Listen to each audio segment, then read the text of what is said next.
Morning, Rainbow. Morning, guys. Just woke up, clearly. Hi, how are you? So it was one of these things where you sort of wake up and you have something running through your mind and you can't get it out of your mind. So because this is something I wanted to talk about on the video. And I actually have no idea where this is going to go. I just wanted to start talking about it because there's something that happened in my life that really stuck in my mind when I was younger. So let me just kind of explore this thought for a sec. So when I was younger, I dated this guy, and he was this type of guy that he was very different from me. He was raised very differently. We were raised in the same hometown, but he had a very different family. One thing that really stuck out to me was this one particular occasion where we were going to have dinner. And guys, my idea of dinner, like I've just never been, at this time before, I didn't know much about cooking at all. I was raised on like the same 10 types of dinners. And I think most Americans are. You kind of have a set of dishes that you usually make for dinner, your family usually makes because everyone likes it, and the kids are picky, so you make this one thing and that's kind of it. So I was raised on these particular dishes, but I didn't know how to make them because we usually had our family dinners when I was younger. And then once we got older, we sort of just fended for ourselves for dinner. So I was used to making choices for dinner that were not healthy choices. I've always just not made made good food choices when I was younger, when I was left to my own devices. What kid would? You're 14 and you're like, should I have macaroni and cheese or a salad? Of course you're going to choose macaroni and cheese. I'm an expert at making macaroni and cheese, by the way. So this is where I was coming from when I was in this relationship with this guy. And I remember one night we were going to make dinner, and he's like, let's go to the store and get ingredients. And I was like, what do you mean? You don't just like have a box of something in your cupboard, right? So we go to the store, but I just like let him lead the way. We go to the store and he goes straight to the produce department. Now, as this background, you know about me a little bit now. I don't think I've ever really spent any time in the produce department when I was younger. So he goes and he picks out some vegetables. I think he probably picked out like a pepper and I don't know, maybe an onion or something like that. And then he went and got some chicken. And I think that was about all he bought. So he bought this, he brought it home, and he cooked up like a little sauteed, stir-fried chicken and vegetable dish. I don't even think there was any rice or anything. It was just chicken and vegetables. And so we had it, and in my mind, I was like, I thought two things. First of all, I thought it was really bland because he didn't use salt, he didn't use pepper, he didn't use any spices or anything like that, and I thought it just had no flavor. And I was like, how is he eating this thing? Like, I was like, I ate it to be polite, right? But I was like, how does he enjoy this? Like, how is this something that he would choose to make for dinner? In my mind, I'm going, I would always choose the mind-blowing, salty, over spiced type food and by spiced, I just mean salt, really, like, or sugar, depending. It has always been a choice of what's going to taste most amazing, Whereas for him, I would imagine that the choice for him was what's going to be a nice, healthy dinner to make. And I remember asking him, how do you like how do you like this? How is this something that you like? Is this how you were raised to eat this kind of food? And he's like, yeah, we've just always eaten this way. And I'm like, oh, what? It didn't compute. I just didn't get it. It didn't make sense to me because here I am coming from an environment where I always choose what I wanted to eat, and it would always be the worst stuff, right?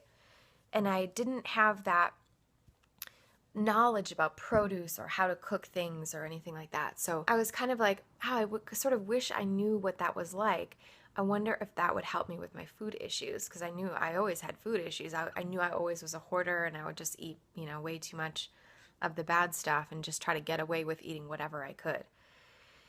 And so I was so just envious of him, so jealous. Like, I wish I knew what that was like to be able to just choose those things and eat that for dinner and be satisfied, because I would always be wishing I had something more, or at least put a ton of salt on it or something. And so I asked him, how do you do this? Like, how do you decide that this is what you're going to eat? Wouldn't you rather have, and I named off something, I don't know what it was, but wouldn't you rather have something else that, was like bad for you or whatever?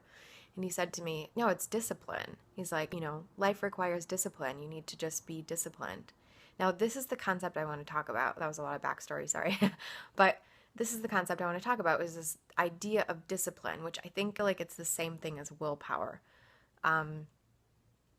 To me, those words kind of mean the same thing. Discipline is, no, I'm not going to do this. This is how I act, period. This is what I do. This is how I make dinner. This is the kind of thing I feed myself, whatever. Discipline and willpower, I feel like, really go hand in hand. And when he said that, my very young mind at that time was kind of mad. I was like, what do you mean discipline? Like, I just didn't, I think what it was, I didn't value the concept of discipline. I didn't value that at all. I thought it meant, like, what you should enjoy your life. Like, why make yourself suffer and have a dish that doesn't taste very good when you could have something else, I wasn't, like, health wasn't first thing on my mind. I wasn't thinking about that. I was thinking always more about flavor and the experience and stuff like that. And so he said this to me, and this is the end of my story about that guy, because that's just something that stuck in my mind, that for him, discipline was such a valued, it was such a large value in his life. And we had a lot of clashes because of that, because I didn't get that. I didn't understand it. Now I understand it, but I don't necessarily, as a Nutritarian, I don't necessarily think that discipline is what gets you there. I think it helps. I think it's like 50%. But I think the rest of it is the nutrition. You actually need that high nutrient food to help take away those cravings, to give you the feelings of fullness, to give you that satiety for your body to actually go, no, I've had enough, I'm good.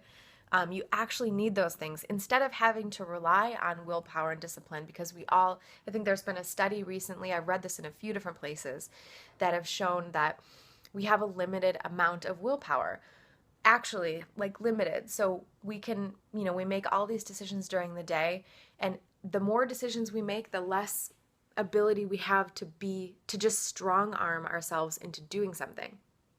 So this idea of discipline, I think it's important to get ourselves over the hump. Like, for instance, the other day, I had a little craving for ice cream. It popped in there and I was like, oh, I really want banana ice cream. Then in my mind was like, no, you don't need it. It's a lot of sugar. You could have something else instead. You could just make a green smoothie, or you could just have some hibiscus tea or green tea, or you could have a glass of wine or something. This is in the evening.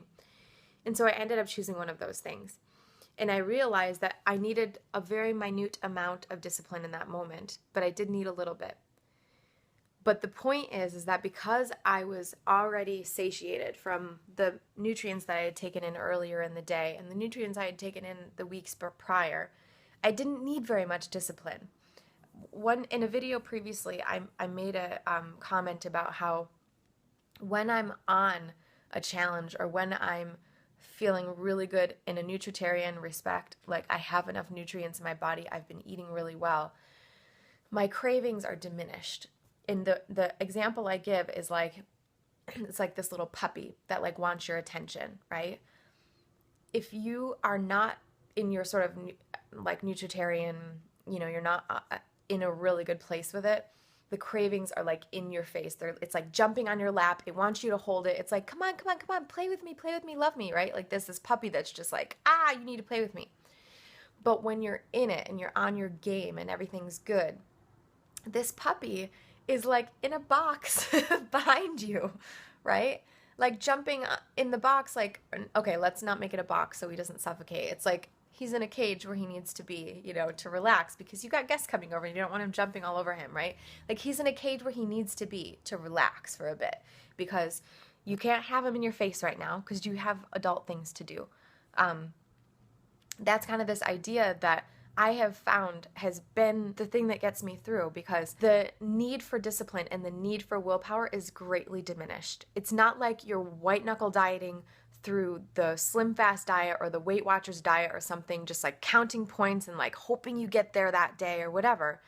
Like just resisting, like doing all these techniques because you are so on the edge every single day of having, ice cream or whatever it is, or just binging on something. You need much less discipline than you did if you weren't satiated with all the nutrients and all the phytochemicals and all the fiber and the good salads and the smoothies and the soups and things like that, and the beans. You need much less discipline. So I guess that's kind of my conclusion to this kind of idea, was that I was so mad back then at him because he had such great discipline. He's just one of those people, and probably also, we all know these people who don't care about food. You know, they're not food addicts. They're not emotionally involved with food at all. You can just tell their type because they can like eat half a plate of something and be like, oh, I've had enough. And you're like, shut up, you know? Where I'm like, oh, I have to eat more. So these kinds of people that, you know, we love to hate because we're not like them and we can't be like them. Well, we can become like them if we get enough nutrients and we actually get enough of the good stuff. It makes it so that we need less willpower and we don't have to be so crazy anymore.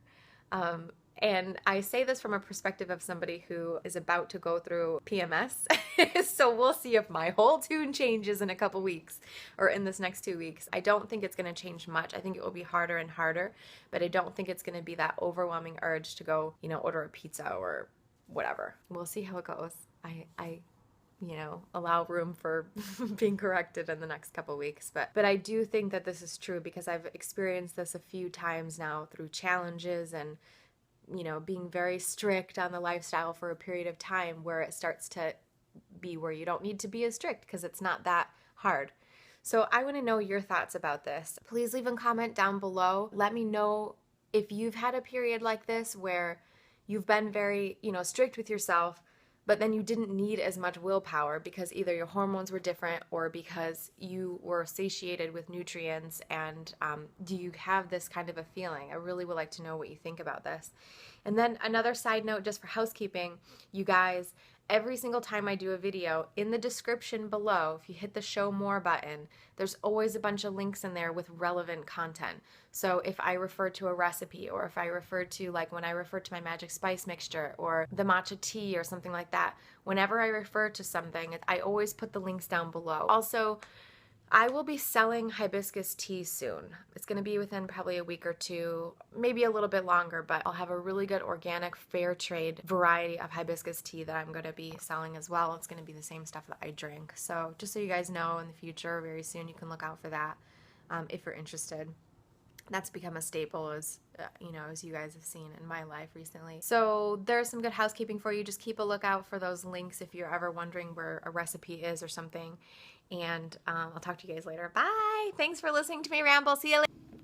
All right, I have this leftover hibiscus from yesterday, and this is what I've been doing. It's just when I have leftover, I just drink it the next morning. So I'm going to add a little bit more matcha to it and add some warm water, and then I'm going to start with this.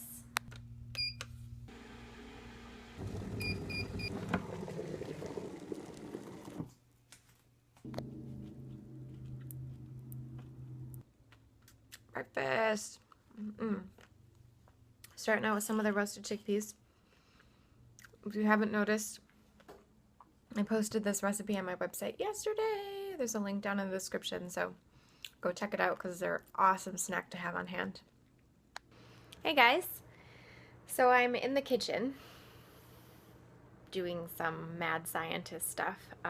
No, I want to make a soup. I was reading an article by Furman. He's always talking about kind of how your life should be. It should be a light breakfast, then it should be a salad with a veggie bean soup, and then some type of a steamed vegetable meal with salad at night or whatever. So whenever I hear him talk about veggie bean soups, I'm always like, oh, I have to make one of those. And I haven't made one since I warmed up that potato soup I had in the freezer.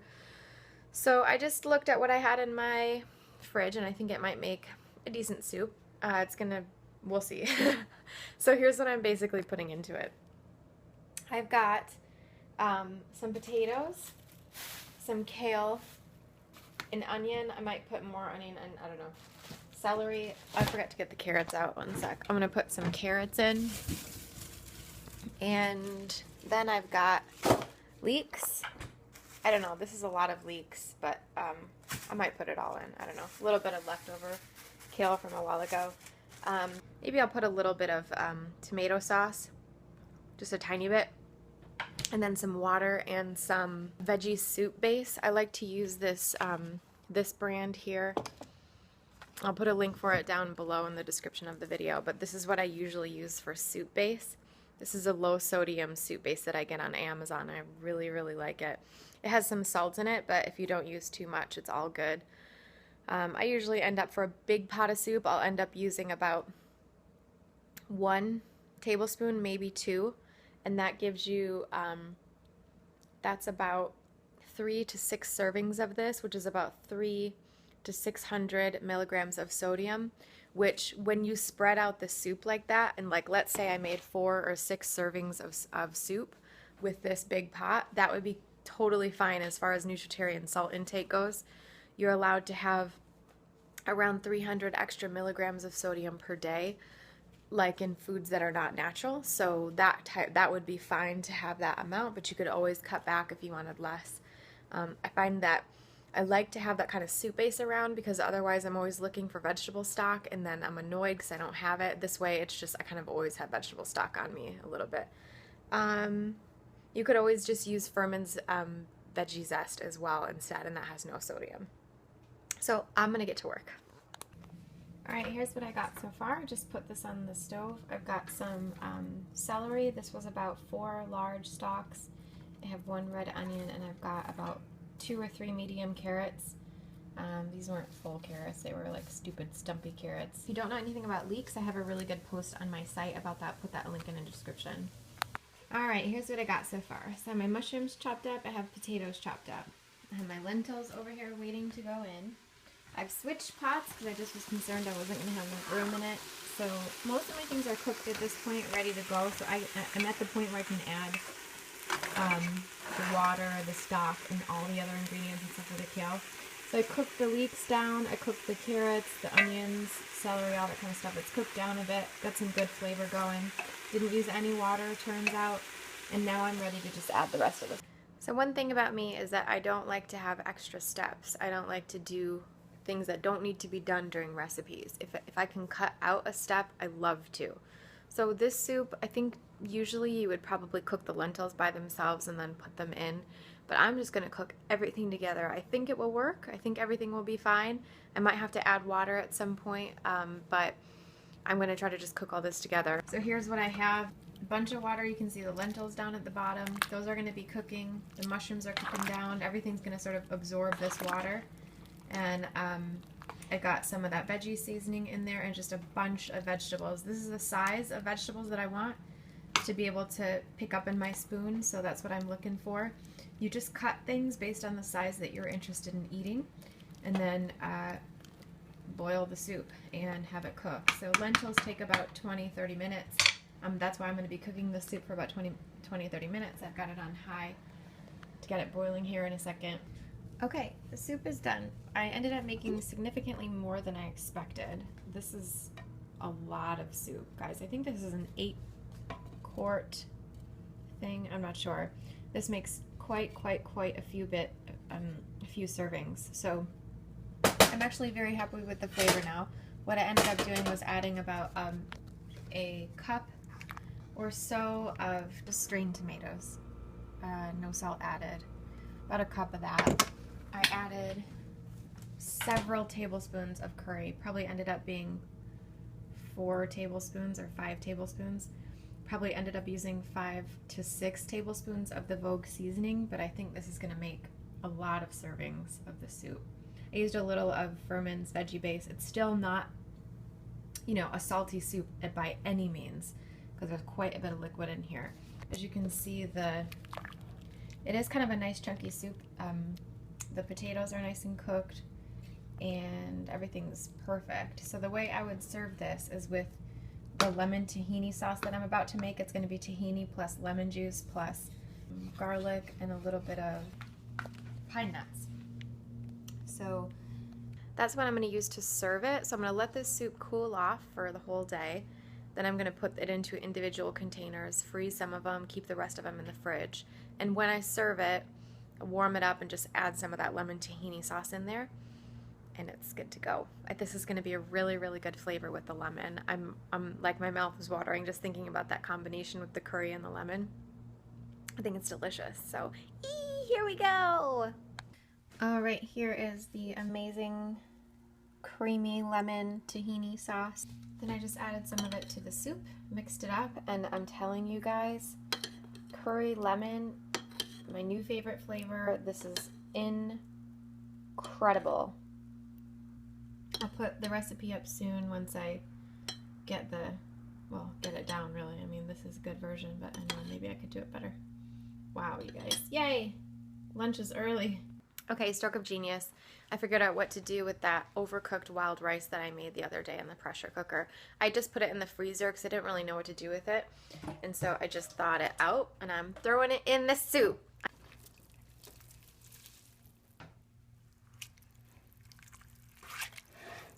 So the soup is pretty good by itself, but with the lemon tahini, and I used a lot of lemon in it, it is my new favorite.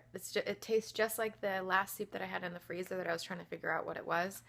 And it's so satisfying. And the lemon really makes it taste a little bit salty too, which is great. So yay! Total score. And now I have soup for the next 45 weeks. Oh, look at this. Oh yeah. Dinner time.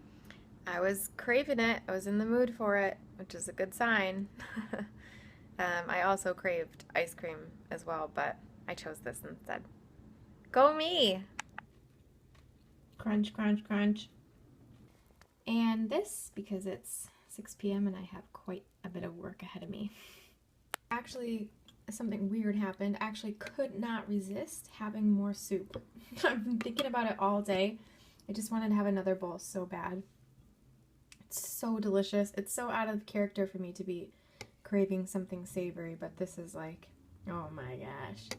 So this plus wine is gonna be my little dinner. I think I ate a little bit more than I meant to today, but man, I just can't resist this soup. Woo!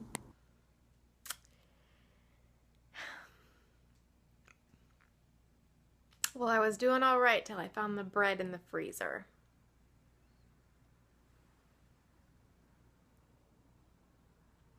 This is peanut butter and jelly. Oh my god, it's been so long since I had peanut butter and jelly. So this happened, and another one of these already happened, and I polished off the chocolate soy milk, which there was about a half a cup left there. Figured while I'm at it, might as well just clear everything out. I don't know how long this is going to last, but I'll let you know the damage when I'm done. Well, it wasn't as bad as it could have been, I guess. It was just the 2 pieces of bread with the peanut butter and jelly and the chocolate soy milk, just a little bit. I feel super full, and of course I had a lot of things to eat today, so it does actually, because, alright, I don't know what would have happened if I had my real kryptonite, which would have been the bread plus like some butter, or like Earth Balance or something. That is my traditional super binge food. I mean, I can eat 8 to 10 slices at a time and have on so many occasions. Just toast and butter, toast and butter, toast and butter. That's my favorite thing. So maybe this would have been a bigger binge had I had some butter on hand, but I don't have any, thank God. And I mean, you know, these foods are not completely off plan. I mean, the jelly isn't really on plan, but peanut butter can be on plan and Ezekiel bread can be on plan. It's just kind of the amount that you eat, you know, and what you've eaten that day. Is it Nutritarian or not to have eaten that much? So for me, no, it's not, because I have already had a full day of food, maybe even a little bit more than I should have, but nothing out of the ordinary. But then to have a whole other meal, especially it's like 9:30 at night or something when I started, that was totally unnecessary. So that was the not Nutritarian part about that. And I haven't had sugar in a long time, you know, sort of like added sugar, really. Haven't had nut butter in a long time. So this was a really, actually a very comforting snack. It made me feel so happy and just like, and then also when I binge like this, very few and far between, I feel much less worse about it than if I do it, you know, every other day or something. So it's right now it feels fine because I haven't done this, but I don't know what's going to happen with my hormones in the next week or so, as I've been saying. I'm just being super open about everything that's going through my mind right now, because a lot of the times I don't always vlog about every single thought that goes through my mind, but I've been telling you guys everything this last few days that's been going through my head about where I think I am and what might happen in the future couple weeks and stuff. But so let me know down in the comments, how have you been doing in the last few days? How's it been feeling for you? Are you feeling strong? Are you feeling good? I hope so. We always feel the best, of course, when we're on. And I know, and I always tell myself, when I'm off, when I go off, when something happens, I can always get back on, and my hormones will always regulate again. I'll always come back to the healthy part at some point. So try not to beat yourself up too much, and have a good night. Bye.